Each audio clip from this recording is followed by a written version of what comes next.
I got a few Gator fans in the warehouse, and got a few Hurricane fans. They kind of run their mouth. So we like, well, we got to go down there. He's like, yeah, we can't go to the game because the tickets are mad expensive. So. And now, but they're having a lot of pregame stuff down there and things that I've seen going on. Yeah, a lot of alumni groups are having things. Mm-hmm. There's a lot of them that are just having it to go and watch the game, but there's going to have like former players and stuff there and everything like that too. Yeah. So just look around, and you'll be able to find something to go and do. Oh yeah. We're gonna be down there already. So we got a few guys that's like, hey. Next Saturday, we got the Gators playing, so we going downtown, and I'm sure they have drink special and stuff like that, so I'll be partaking in that. But I'm pretty sure the atmosphere will be cool. I don't think it'll be Florida, Georgia cool, but it'll be kind of cool. All them idiots wearing U necklaces around there, though. Yeah. Should be.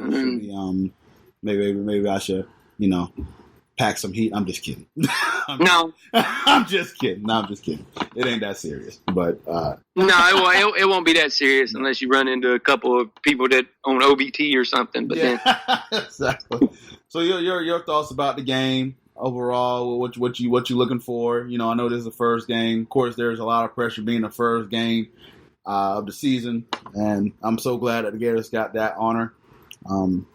But what's your overall thoughts of the first game? That's going to be the one thing I want to look at is Florida's offensive line, because to me, offensive line is their weakest position because just how young they are. Mm-hmm. You lost 3 guys to the NFL last year, so that's the big key for me is how is that offensive line going to look? Our wide receiving core is probably one of the best in the country, and you haven't been able to say that about the University of Florida in a while. Because most of the time our receivers have been our weakest position, especially when those other people that we will not name were head coaches. Yeah. But the running backs, you got 3 studs at running back. Felipe, I think, is the good part is with Mullen getting there, and now with him having a whole year under Mullen, and then this offseason, I think Felipe will come out as a more efficient, quicker read, get the ball out faster quarterback. Because that's how Dan wants it. Even though the good thing is Dan's system is more run-oriented than it is throwing the ball. But we already seen last year that when it came time, Felipe was good at making reads now and getting the ball out quicker, which is going to be a key behind that offensive line. But if they can get the running game going, early, I don't see any problem for Florida because Florida's defense is stout. Especially with the guy coming over from Georgia now, he's going to be playing at linebacker, and they said he's outstanding. But our corners we got 2 of probably the top 5 corners in the country. Marco Wilson coming back off of injury, and then of course Henderson on the other side, who easily is going to go in the first round next year. And then with the linebacking core and with our defensive line, who's still got some studs on it, I don't care who their quarterback was, he's going to be in for a long day. So my suggestion was Tate shouldn't transfer because he may be coming in and playing the second half. Yeah. So you pretty much expecting our Gators come out, kind of have good control of the game. I want them to come out and I want them to run the ball down their throat because the best position on Miami is their front 4 and their linebackers. Mm-hmm. Their cornerbacks, very suspect. But their front is good, and it's going to be a good test for the offensive line. If they can come out and push them around and get that running game going, Florida's going to run away with it. Because it's just because our running backs are ridiculous. But I just want Felipe to come out and look efficient. The big key is I want Kadarius Toney to touch the ball at least 10 times. Okay. Because every time he touches the ball, he averages a first down. That quick. Last year, every time Kadarius Toney touched the ball last year, he averaged over 10 yards. Yeah, he's quite the athlete. Very, very. Yeah, he's Percy Harvin. Yeah. He's this team's Percy Harvin. Very quick and agile. Yeah. Oh, he's just ridiculous. And to think he was supposed to play quarterback. And then they were like, nah, dude, we're going to make you into whatever you want to do. Like, we're going to give you the ball however we can get it to you. But he's a beast, and he's definitely a good player. But like I said, our receivers, with Jefferson and those guys now, they have definitely they've definitely done really well in recruiting and really under the radar stuff. They have went and got a bunch of good guys off the transfer portal as well. They brought in a few guys that definitely are going to make the difference from that area. Hey, man, I think it should be a fun one. We'll see how it rounds out. But I'm excited. I wish I could come down for it because I like to enjoy the atmosphere and everything like that. Jason already invited me to go to Magic Kingdom for game day. Oh, did he? He's like, dude, we'll get into Magic Kingdom. I was like, I can't. I got too much stuff to do. I'm getting prepared for things, so I've got too much stuff to do where I just can't come down on a whim and be able to just go do stuff. Right. I told him, I said, if I'd have known this ahead of time, then I could have planned something. But I was like, I got too much going on. I got to stay up here and do this stuff. But that is cool, though, that they're having it from the Magic Kingdom.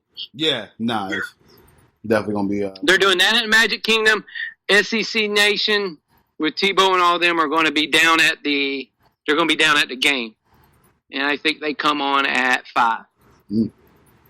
I think they start their stuff off down there at 5. Gotcha. I'm going to pick a couple of guys' brains that plan on doing something, see what they got planned. I know they plan to go down there. I just don't know what time they're going to go. So, like I said, man, just look around on the internet, on Twitter and stuff like that.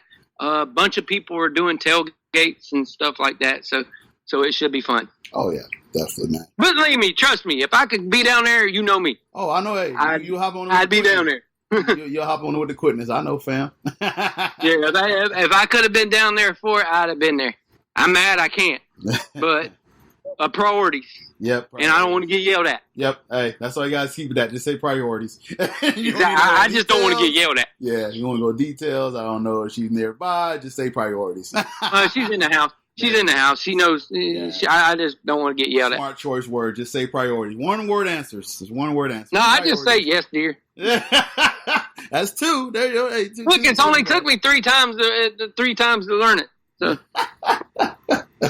Oh, all right. Let's move a little. But yeah, it'll definitely be a fun game.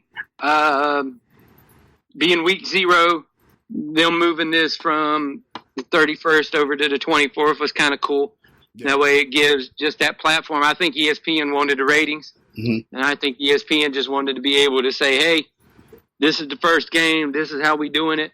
And they also had a lot of night games for week 1. Mm-hmm. So I'm pretty sure they were like, if we move this will be the only game on. And then you'll have all these other night games coming on in the true week 1 with, I think Alabama's kicking off the season. I know Boise State and Florida State are playing in Jacksonville, and I know that's a night game. Yeah, they do. So they usually do games. They got a lot of things. Week 1 should be fun. Week 0 be fun just for us. Yeah. But week 1 will be fun for everybody else because there's going to be a lot of good games on. Well, that's why I say the wait's not that long because you'll get games on Thursdays and Fridays too. I'm sure. Oh yeah, you'll get games all the time. Exactly. But then you got that, and then the week after that, it'll be the start of NFL season. So yes, sir. Everything's coming along. Everything's coming along nicely. Nice. Just Saturday needs to hurry up. I know. But then the bad part is we got to wait 2 weeks for another one. I know. So hopefully, first time ever, Florida's had 3 bye weeks in 1 year. You'll take it. I'm sure you'll take it. Oh yeah, well 3 bye weeks it throws you off a little bit, but coming off of the Miami game and then going the next game they got to play is against one of those colleges for the deaf and blind. So that'll be fine to have a bye week in between those 2 games, and then their other bye weeks are between the South Carolina and Georgia, and then the Florida State game. They have that bye week right before the Florida State game. So it's weird that they got 3 bye weeks, but I'm okay with it. Nice. All right. It just gives me something to watch. I get to watch all the other games on week 1. Don't have to watch any game. Stress free. I can watch Boise State hopefully beat Florida State. There it is. You just watch stress free, not the Gators play. You gotta have any additional headaches. You get that breather. Exactly. And I even got asked if I was going to go to the Boise State-Florida State game. Why? I said, for what? What purpose does that serve? I said, for what? I was like, I don't want to go to that madness unless I can wear orange and blue and root for Boise State. They are orange and blue. Yeah, they are. No. I'm just saying. All right. So, Team USA beat Spain in the exhibition they played over the weekend. They playing football? Oh, I'm just kidding. Played, yeah. So, the big news is, though, I mean, yeah, we know they won. But the big news is nobody wants to play for Team USA. They have a roster of 14 players and 13 players can make the roster. So, De'Aaron Fox and P.J. Tucker are the latest players to withdraw. Fox was actually on the select team and actually got upgraded to the men's team, and he just because they had everybody drop out. Right, but so the loan list already includes Damian Lillard, Tobias Harris, Bradley Beal, Kevin Love, James Harden, Andre Drummond, Montrezl Harrell, Julius Randle, J.J. Redick. This is a long list, and it seemed like it's just a domino effect. When somebody else don't want to play, somebody else just say I'm out. And what is up with this? You know, is it something with? What's your thoughts about it?